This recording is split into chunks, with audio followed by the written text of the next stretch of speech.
स्वागत है आपका। ये है मेरा इंडिया के एक नए अंक में। आज का हमारा ये सफर दुमका जिले के सरैयाहाट प्रखंड की ओर है, जहां पर आधुनिक विधि से गौ पालन किया जा रहा है। वैसे तो हमारे देश में कई पहले से पशुपालन का काम किया जा रहा है, लेकिन बात करें इस क्षेत्र की तो यहाँ गौ पालन ने यहाँ के लोगों की जिंदगी की तस्वीर आज बदल कर रख दी है। यहाँ के लोग आधुनिक विधि से गौ पालन कर रहे हैं, जिससे यहाँ के लोगों की जिंदगी में बदलाव तो आया है और किस तरह से इस क्षेत्र का विकास हुआ है, आइए करीब से जाकर देखते हैं।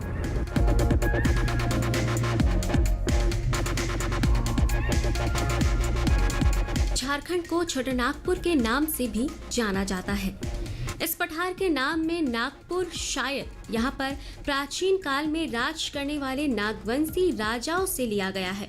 नागवंशी राजाओं की चुटिया नागपुर स्थान से चुटिया का अपभ्रंश छोटा कर दिया गया और इसे छोटा नागपुर कहा जाने लगा।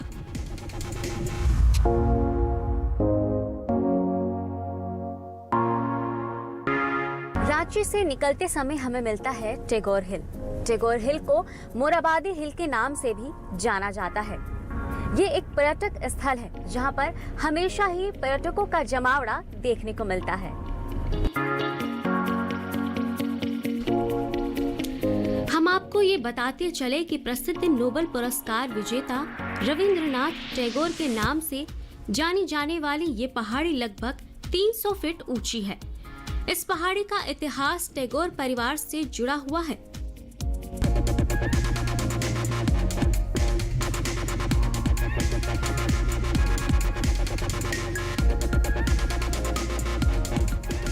और मांझी घाटी को सिकिंदरी घाटी के नाम से भी जाना जाता है। इस घाटी को पहाड़ों को काटकर बनाया गया है। यहाँ चारों तरफ ऊंचे ऊंचे पहाड़ और घने जंगल मनोरम दृश्य का अवलोकन कराते हैं।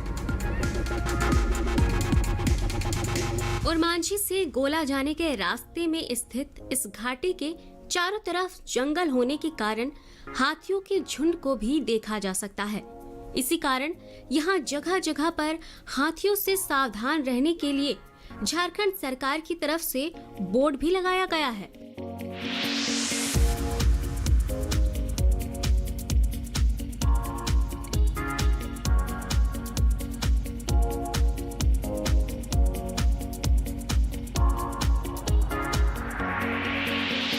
अब हम पहुंच चुके हैं झारखंड के बोकारो जिले में, जिसे स्टील सिटी के नाम से भी जाना जाता है। भारत सरकार द्वारा सोवियत रूस के सहयोग से यहाँ पर आधुनिक स्टील प्लांट की स्थापना की गई। इस शहर को काफी व्यवस्थित तरीके से बसाया गया है। इस क्षेत्र के स्टील प्लांट बनने के बाद ये देश के प्रमुख औद्योगिक क्षेत्रों में गिना जाता है। इस शहर को देखते ही बनता है।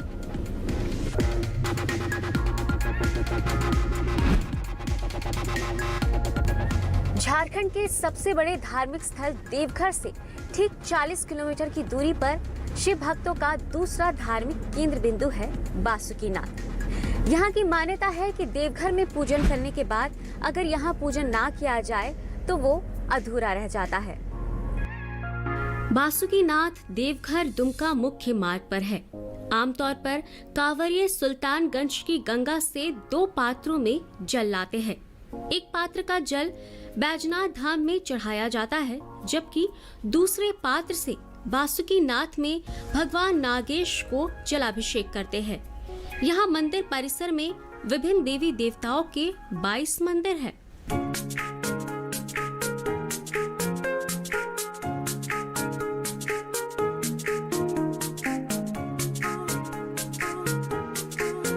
अब हम पहुंच चुके हैं सरैयाहाट प्रखंड के महिला गांव में। यहाँ के किसान खेती बाड़ी के साथ साथ पशुपालन के क्षेत्र में भी बेहतर कार्य कर रहे हैं। बात करें पशुपालन की तो यहाँ के ज्यादा से ज्यादा लोग गौ पालन से जुड़े हुए हैं। यहाँ के दुग्ध उत्पादन का बड़ा हिस्सा देवघर तक पहुँचाया जाता है, जहाँ से दूध के अन्य प्रोडक्टों को बाजार में बेचा जाता है, जिसका लाभ कहीं न कहीं यहाँ के किसानों को भी मिल रहा है।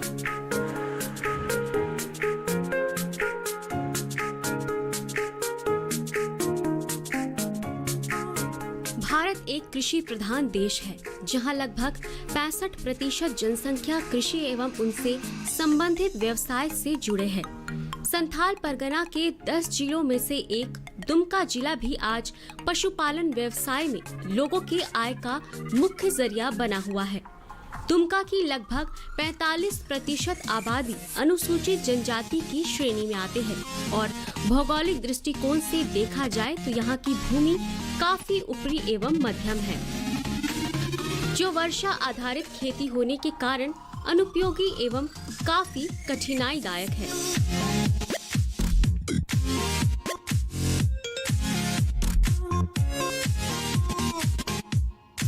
उस दिशा में पशुपालन एवं खासकर गौपालन को व्यवसाय का दर्जा देने में कृषि विज्ञान केंद्र दुमका के साथ साथ गौ विकास विभाग का योगदान सराहनीय है।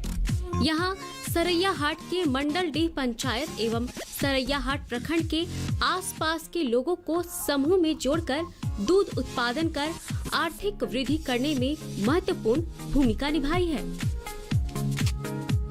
यहाँ के ग्रामीणों को पूर्व में गौ विकास से अनुदान के द्वारा गाय भी प्राप्त हुआ है और अच्छा ढंग से पालन पोषण करके डेयरी द्वारा ये लोग दूध वितरित भी किए हैं और गाय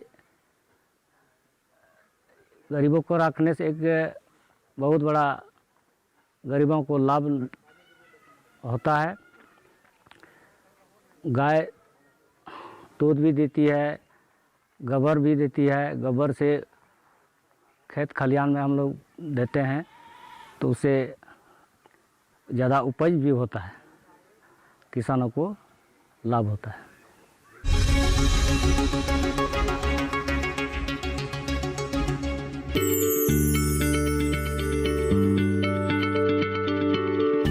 क्या आप किसी बीमारी से परेशान हैं?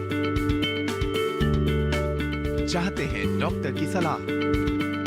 तो हम हैं आपके साथ, बताएंगे आपको जीने की राह। समस्याएं आपकी, समाधान देश के मशहूर विशेषज्ञों के। घर बैठे बात करें देश के जाने माने डॉक्टरों से। हमारे लाइव प्रोग्राम स्वस्थ किसान में हर शनिवार शाम 6 बजे से 7 बजे तक।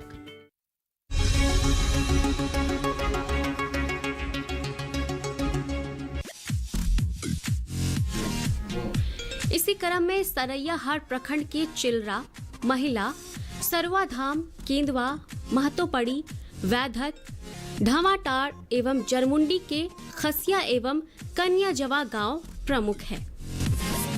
वैसे तो यहाँ के किसान कई सालों से गौ पालन से जुड़े हैं, लेकिन बिना किसी तकनीक और विधि के गौ पालन करते हुए इन्हें कोई खास लाभ नहीं मिल रहा था। वहीं अब प्रशिक्षण के जरिए इन्हें ये बताया जा रहा है कि किस तरह से गौ पालन में इनका रख रखाव किया जाए, इनके आहार को ध्यान में रखा जाए, जिससे अब यहाँ के लोगों का गौ पालन में बेहतर विकास हो रहा है।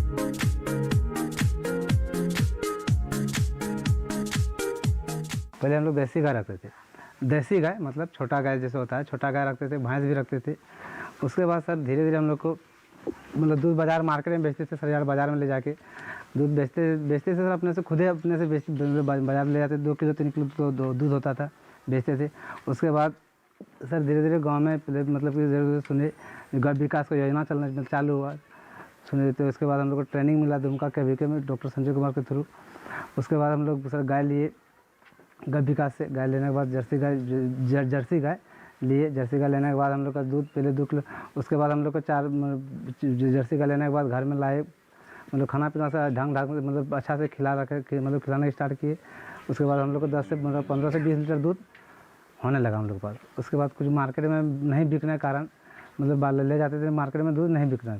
उसके बाद डेयरी में हम लोग देने के शुरू किए, कॉट खुलवाए। उसके बाद गाँव में हम लोग का डेयरी चल रहा है, डेयरी में दूध देते हैं दोनों टाइम। रेट भी अच्छे मिल रहा है सर। अभी से मोटा मोटी हम लोग 4-5 साल से दूध दे रहे हैं डेयरी में।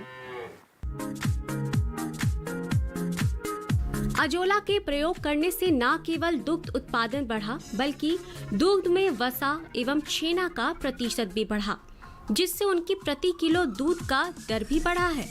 चूँकि अजोला में शुष्क वजन के आधार पर 25 से 30% प्रोटीन, 10 से 15% खनिज लवण एवं 7 से 10% अमीनो एसिड पाया जाता है एवं अजोला उत्पादन में लगभग ना के बराबर खर्च आता है। किसी भी कार्य में सफलता प्राप्ति के लिए जरूरी है उससे जुड़ी जानकारियां होना। इसी तरह सफल दुग्ध उत्पादन के लिए भी बेहद जरूरी है मुख्यतः 5 बिंदुओं को ध्यान में रखना। पहला, बछिया प्रबंधन एवं उसके मृत्यु दर में कमी।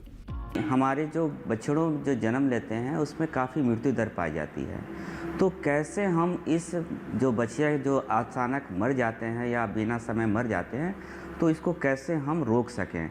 तो इसके लिए पशुपालकों को चाहिए कि सबसे पहले जब बच्चे जन्म लेते हैं तो उस समय अपने बछिए को आप जो साफ़ करने रहता है आँख नाक कान में उनकी जो श्लेष्मा लगी रहती है, जो म्यूकस लगे रहते हैं, उनको आप साफ़ कर दीजिए ताकि श्वसन क्रिया उसके सुचारू रूप से चलती रहे। श्वसन रहने से जो इमीडिएट उनको ऑक्सीजन मिलती है और वो सारे आपके कोशिकाओं में जाती है जिससे उनकी स्वास्थ्य जो होती है अच्छी रहती है। और साफ़ करने से ये भी होती है जो बदन भींगे हुए रहते हैं, ठंड से कांपते रहती है, जिससे निमोनिया की संभावना बनी रहती है, वो कम हो जाएगी और जो टेम्परेचर बॉडी टेम्परेचर उनकी जो कम होती है वो भी बढ़ जाएंगी और उनको निमोनिया की संभावना नहीं रहेगी। दूसरा, दर्रा चारा उत्पादन। और ये पशु के लिए जो है दर्रा 5 केजी, 2.5 केजी जो है आपका उसमें चोकर देते हैं और 2 किलो खली, 100 ग्राम मिनरल मिक्सचर, 50 ग्राम नमक मिला के जो मवेशी को दूध उत्पादन के लिए खिलाते हैं। तीसरा, प्रति वर्ष एक बच्चा लेना। कम से कम साल में आप एक बच्चा जरूर लें। 12 महीना 13 महीना में आप बच्ची अपनी गायों से एक बच्चा ले लें। अगर ये आपका अंतराल अगर ज़्यादा होता है तो पशुपालकों को ना केवल दूध में कमी आती है बल्कि उनको जो बछिया से होने वाली आय होती है वो भी उससे वो महरूम रह जाते हैं, वंचित रह जाते हैं। इसके लिए करना ही ये है कि जब बच्चा देती है गाय तो उसके 2 महीना के बाद उनको गर्म हो जाना चाहिए। 3 महीना के अंतर पर उसको हम लोग उसको पाल खिला देना चाहिए। लेकिन अगर किसी कारणवश से गाय अगर गर्म में नहीं आ रही है, ऋतु में नहीं आ रही है, तो वे तुरंत पशु चिकित्सक से मिल करके उनको देखना पड़ेगा, दिखलाना पड़ेगा कि क्या इसमें हमारी दिक्कतें आ रही है जिसके वजह से ये हमारी गाय गर्म नहीं हो पा रही है। चौथा, रोग बचाव हेतु टीकाकरण। कभी कभी ऐसा आ जाता कि गला में कंठा वाला जो है वो हम लोग देहाती कंठा कहते हैं उसे, और पैर में जो बैठे बैठे ही पैर में वो खुर फट जाता है, खुर फट जाता है। इससे हम लोग किसान बंधुओं को और हम लोगों को ऐसा होना चाहिए कि उसे तुरंत इलाज कराना चाहिए। इलाज कराने से वो टीकाकरण कराने से इससे यही होता है जो कि वो सुरक्षित रह जाए। और वैसे तो हम लोग टीकाकरण में आते हैं डॉक्टर साहब, लेकिन जब नहीं आते हैं तब हम लोग अपने से व्यवस्था करके कराते हैं। दूसरी बात है जो हम लोग का गाय का जो है, जैसे गाय से हम लोग को बहुत लाभान्वित हो रहा है। और सबसे बड़ी बात है टीकाकरण। सर हम लोग का वो जो टीकाकरण जो होता है उससे बड़ी सब बंधुओं को, किसान बंधुओं को होना चाहिए। अगर कुछ टीकाकरण नहीं करवाने से उस गाय गरू को उसका 50,000 का गाय होता है, वो कहीं क्षति हो गया तो 50,000 का लॉस होता है। पांचवा, बाजार की उपलब्धता एवं उसका मूल्य संवर्धन। जितना भी गांव है अगल बगल का, जैसे चिलरा, महिला, सरवाधम, कदिया, केंदुआ, महतों पट्टी, बढ़ेत, सारा समिति से दूध इकट्ठा होकर के सारा किसान जो है इकट्ठा करके और वहाँ से हमारा पिकअप वैन से लेकर के आती है यहाँ पे। वे सबसे पहले वज़न करते हैं, वज़न करने के बाद फिर सैंपल उसका उठाते हैं। सैंपल उठाने के बाद फिर जो है उसको इसमें बीएमसी में डालते हैं। बीएमसी में वो चिल्ड होता है और जब 4 डिग्री के आसपास में वो मतलब उसको करना पड़ता है। जब वो कंप्लीट हो जाता है तो उसके बाद फिर हमारा एक टैंकर आता है, टैंकर उसको उठा करके और इसी दूध को ले जाता है देवघर और वहाँ पे जा कर के इसका दूध मतलब पैकेट होता है। फिर इसका दही बनता है, फिर ये लस्सी बनता है, पेड़ा बनता है, पनीर बनता है इतना सारा चीज़ और भी बहुत सारा चीज़ बनता है इसका।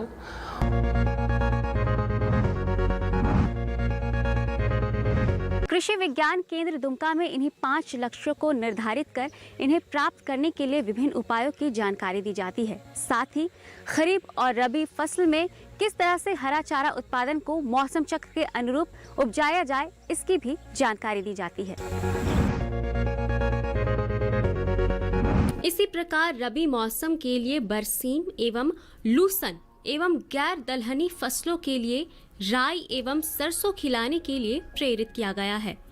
हरे चारे खिलाने से न केवल दूध उत्पादन बढ़ता है बल्कि पशु का स्वास्थ्य भी अच्छा रहता है।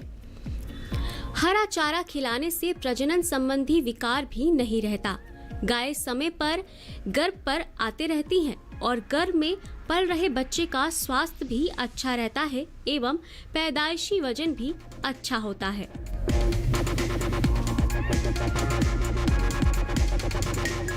एआई पहले तो 10 साल पहले लोग एआई कराना नहीं चाहता था। लोग एआई को जैसे होता है सीमेन कराना या तो सांड से पार कराना, ये बोलता था नेचुरल है, मतलब ये प्राकृतिक, ये चीज़ नहीं होना चाहिए, अच्छा नहीं है। लेकिन हम लोग और गब विकास क्षेत्र से सारा जो डिटेल से सबको समझाया गया, पूरा पहले समझाया गया। इसके कारण से अभी जो हो रहा है एआई क्षेत्र में, लोग एआई शौक से भी कराता है और सीमेन ही सांड से ज़्यादा सीमेन से ही लोग कराना चाहता है काम अभी के क्षेत्र में। और अभी जैसे हम जहाँ अभी है यहाँ तो अब बहुत सारा है, सीमेन के बच्चे भी हैं, बाछी हैं, बहुत डेवलप हुआ है यहाँ पर इस क्षेत्र में। और एआई से जो एआई कराने से और सांड से जो फ़ायदा है, एआई से क्या होता है, उसमें कोई बीमारी का नहीं होता। जैसे सीमेन होता है वो जांच करके या परीक्षण करके उसको लाया जाता है, उसके बाद वो सीमेन से हम लोग गर्भाधान करते हैं। गर्भाधान करने के बाद उसमें उसकी बच्चे या तो गाय को कोई तरह की बीमारी नहीं फैल सकता है। जबकि अगर सांड से हम पाल खिलाते हैं गाय को, तो सांड से पाल खिलाने के बाद क्या होता है, उसमें सांड से पाल खिलाए तो सांड जैसे होता है कि एक बीमार गाय पे भी, गाय के साथ भी पाल किया संबंध बनाया, वो गाय का बीमारी आपके गाय में भी आ सकते हैं, ऐसा भी होता है। तो बहुत तरह का होता है कि लोग कि मेरा गाय बांझपन के क्यों होता है, बांझ भी होता है, कभी कभी गाय होता है कि सीमेन दिए पाल नहीं रखा, उसमें बहुत तरह का रीज़न होता है। खेतीबाड़ी और गौ पालन के साथ साथ यहाँ की महिलाएं भी खुद को समूह में जोड़कर रोजगार से जुड़ रही है, जिससे यहाँ की महिलाएं भी अब पहले से ज्यादा सशक्त और आत्मनिर्भर होती नजर आ रही हैं।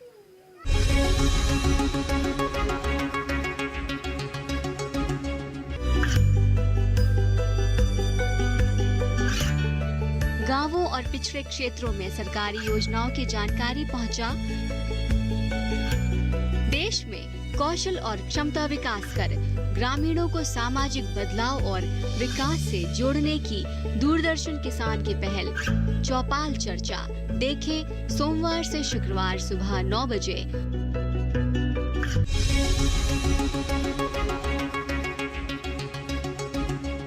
प्रकाश में जीवन को विश्वास पूर्ण साथ हम धारे जहाँ जीवन को विश्वास पूर्ण साथ हम सारे जहाँ स्वर्ग हो जमीन पर उतारे हम सारे जहाँ स्वर्ग हो जमीन पर उतारे हम।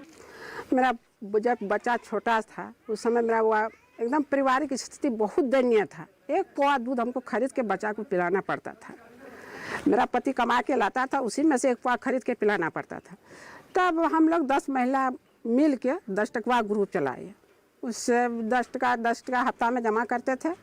इस तरह 10-15 हज़ार रुपया हुआ, उसमें हम लोन लेके एक ठो गाय खरीदे 8,000 में।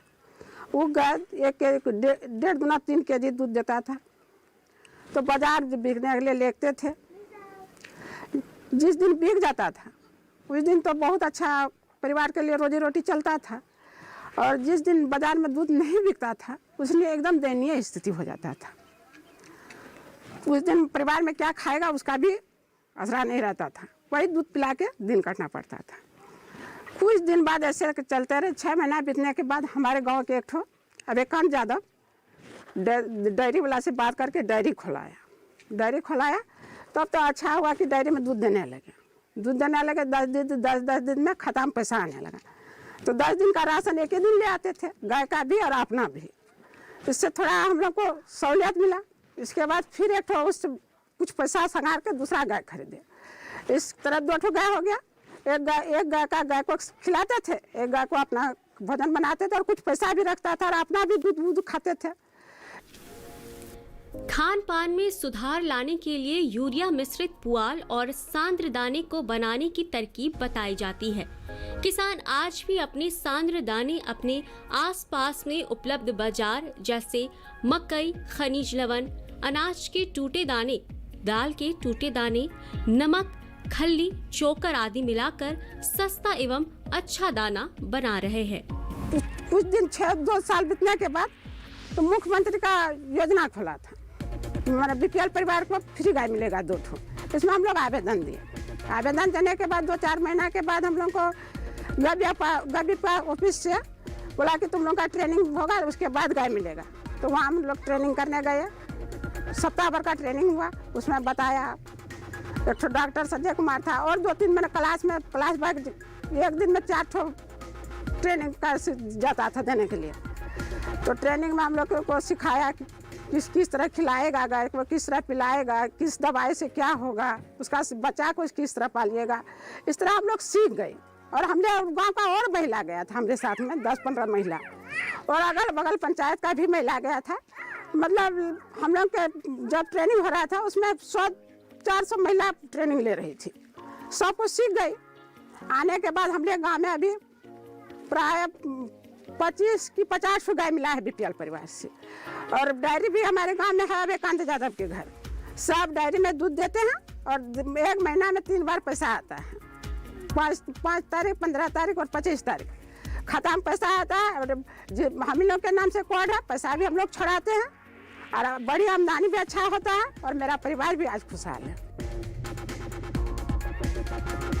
इन्हें सर्वप्रथम गव्य विकास दुमका से परिचय कराकर इन्हें प्रशिक्षण दिलवाया गया, जहां पशुपालन वैज्ञानिक डॉक्टर संजय कुमार द्वारा इन्हें 1 सप्ताह का प्रशिक्षण दिया गया। सर्वप्रथम गायों को रखने का स्थान अर्थात गौशाला में सुधार लाया गया।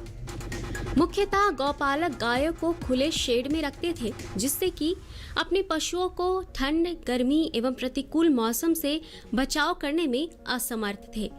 फर्श की सतह भी समतल नहीं थी, जिसकी वजह से गायों के थन में चोट लगने के कारण थनैला बीमारी होने की संभावना बनी रहती थी एवं ठंडी गर्मी के कारण दुग्ध उत्पादन भी आशा के अनुरूप नहीं होता था। कृषि विज्ञान केंद्र द्वारा इन्हें पशुओं के रखरखाव के साथ साथ गौशाला के अनुकूल वातावरण के लाभ के बारे में भी बताया जाता है और इसका फायदा भी यहाँ देखने को मिल रहा है। इसके अलावा गौपालक अपने पशुओं के खान पान में कोई विशेष ध्यान नहीं देते थे, जिससे प्रति गाय दुग्ध उत्पादन काफी कम था। इसी क्रम में पशुओं को सांद्र मिश्रण, बेसन, खल्ली, चोकर एवं अजोला के प्रयोग करने के लिए प्रेरित किया गया। उन्हें संतुलित आहार अपने गायों को खिलाने के लिए जानकारी दी गई। गायों के आहार में संतुलित मात्रा में प्रोटीन, विटामिन, वसा, खनिज लवण, कार्बोहाइड्रेट के रहने की आवश्यकता एवं उसके स्रोतों की जानकारी दी गई। परिणाम स्वरूप दुग्ध उत्पादन में वृद्धि के साथ काफी लाभ अर्जित होने लगा। सांद्र मिश्रण एवं खल्ली, चोकर के प्रयोग से शारीरिक रखरखाव के साथ साथ उत्पादन हेतु पोषण तत्व की भी प्राप्ति होने लगी। दूध उत्पादन के बाद किसानों के बीच जो सबसे बड़ी समस्या होती है वो है इस दूध को बाजार तक बेचने की। इसी समस्या के निवारण के लिए बीएमसी सेंटर मेधा डेयरी की तरफ से 2 दूध कलेक्शन सेंटर सरैया हाट और नौनी हाट में खोले गए हैं, जहां पर किसान अपने दूध जमा करते हैं और उसके बदले में उन्हें उचित मूल्य मिलता है। इन सेंटरों में उन्हें फैट प्रतिशत, एसएनएफ प्रतिशत एवं टीएस प्रतिशत के आधार पर नकद भुगतान मिल रहा है। इसके अलावा किसान दूध से खोआ, दही एवं घी बनाकर मूल्य संवर्धन कर लाभ अर्जित कर रहे हैं। दूध हम लोग पहले बाजार में बेचते थे। उसके बाद जब से यहाँ झारखंड मिल्क फेडरेशन आई तो थोड़ा दूध हम लोग यहाँ बेचते हैं, थोड़ा दूध बाज़ार में बेचते हैं। निश्चित तौर पर यहाँ के किसान दूध उत्पादन कर खुद के साथ साथ राज्य और देश के विकास में भी भागीदार बन रहे हैं। सरकारी सहायता और कृषि विज्ञान केंद्र से वैज्ञानिक और शैक्षणिक जानकारी मिलते रहने पर राज्य और हर जिले में ऐसा ही विकास संभव है। चूँकि नजदीक में बाबा बासुकीनाथ एवं बैजनाथ धाम मंदिर है, यहाँ दूध से बने हुए खोआ, पेड़ा एवं अन्य सामग्री की बिक्री हो जाती है। अतः बाजार की भी यहाँ बहुत ज्यादा समस्या नहीं है। अपनी भावनाओं को व्यक्त करने का सबसे बेहतर जरिया होता है गीत संगीत, और हर क्षेत्र अपनी परंपरा, अपनी संस्कृति को इन्हीं मधुर संगीत की धुनों में बांधे रखता है। तो आइए इस क्षेत्र के गीत संगीत से होते हैं रूबरू।